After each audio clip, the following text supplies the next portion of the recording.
Think of the last time that you walked by one of those Salvation Army bell ringers. Oh, the Red Kettle campaign. I love those guys. Either you dig through your pockets, look for change, loose change, and drop it in and feel good. Or you scurry past them as fast as you can and try not to make eye contact. What this one couple did in Minnesota is what everybody is talking about, and everybody wishes they could do this. They dropped in a check, $500,000 check. Nice. Come on. $500,000 bones. And they said they were at one point in their lives where, and they're remaining anonymous to all of us. I mean, obviously the Salvation Army knows who they are because it's a check that has their name on it. But they said they were at one point in their lives where they were eating restaurant scraps. I want to know their rags to riches story. I mean, good for the Salvation Army and stuff. It's awesome. That's really fascinating how you're eating out of dumpsters and you can throw $500,000 at somebody. If I'm in Minnesota now, I could breeze right by those bell ringers now. Yeah, you got enough money this year. Okay? Oh, no. The Minnesota couple took care of us. Yeah, Thanks. thank you. By the way, it was me, actually. Even though I wanted to remain in, I was just whispering all their ears like, hey, listen, between me and you, that was me that wrote that check. You're welcome. Yeah, I already got you covered, okay? Do you think that the wonderful people at the Salvation Army, and they're really good friends of ours, we do stuff with them all the time, do you think they've actually changed how people shop for Christmas? What do you mean?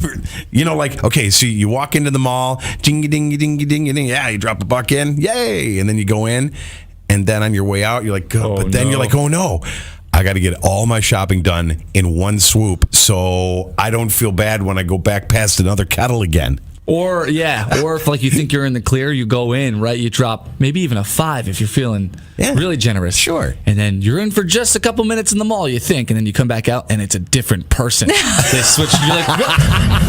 But wait, no, I just feel like, yeah, sure, buddy. Yeah, right. They don't believe you. I just donated. Sure. I really did. Or the I don't have change. Sure. Okay. Sure you don't. Which I really don't. I never have cash. I hate it. I dread the moment you walk through those doors. I really do, because the kind people who are standing out in the freezing cold ringing this bell. Yeah. It's a great organization. Yeah. I never have cash. Well, I am that person who will either not make eye contact and like I'm so frantic busy that I like sprint through those doors. Or I will take a moment to thank them for their volunteerism. But you're telling me you can't spare a couple bucks? Like, around this time of year, they're going to be out there. Why not just go get $20? Yeah, you would think. Go get all singles and just hit them every You would think that I would be prepared. That's just I an am excuse. Okay, so when you get out of work today, on your way home, she won't do it. Stop by ATM, and grab a 20, and buy a pack of gum so you got some change, and then keep those dollar bills on. Can we be honest here?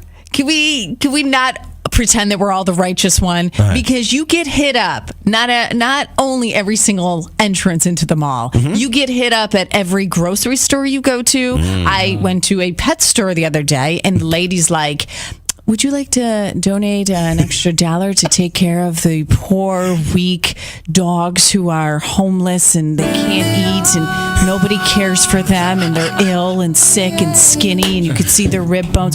Just $1? Sarah McLachlan did. No, I'm good, thanks. No.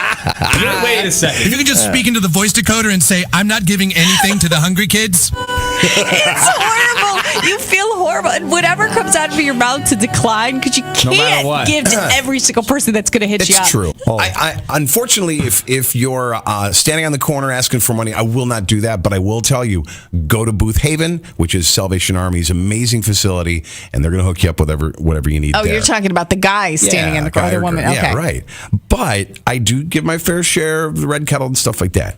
But when I go through and I start getting hit up for, tear the coupon off and scan it kind of stuff, and they always ask, I was at a local grocery store the other day, and there was a guy with a megaphone who worked there.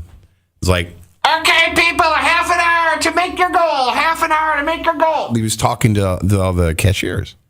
And I look at her and she's like, do you want to donate it? I'm like, I I'm all set, thanks. I'm all set. Oof. I'm all set. These needy children probably. If you could just speak into the voice Fine. decoder and say, I'm not giving anything to the hungry kids.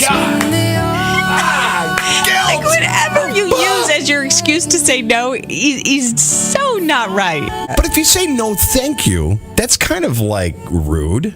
Well, I'm all set. Just screams, look at the steak that I'm buying. And Yeah. what is this for? And again? they always ask for, hey, can you donate $50? That's what they start at, right? I know it's $1. You can always give $1. I don't understand. I don't understand. How could you say no? You can just picture those little kids and playing in those dirty puddles with their big eyes. I feel bad for them. Playing with their skinny puppies. Because they all live together. It's terrible. Donate what you can. How do you say no? Have no guilt. Do what you can this season. Don't make eye contact. That's all. Do not make eye contact. Sanu and Sandy on the all-new Breakfast Buzz.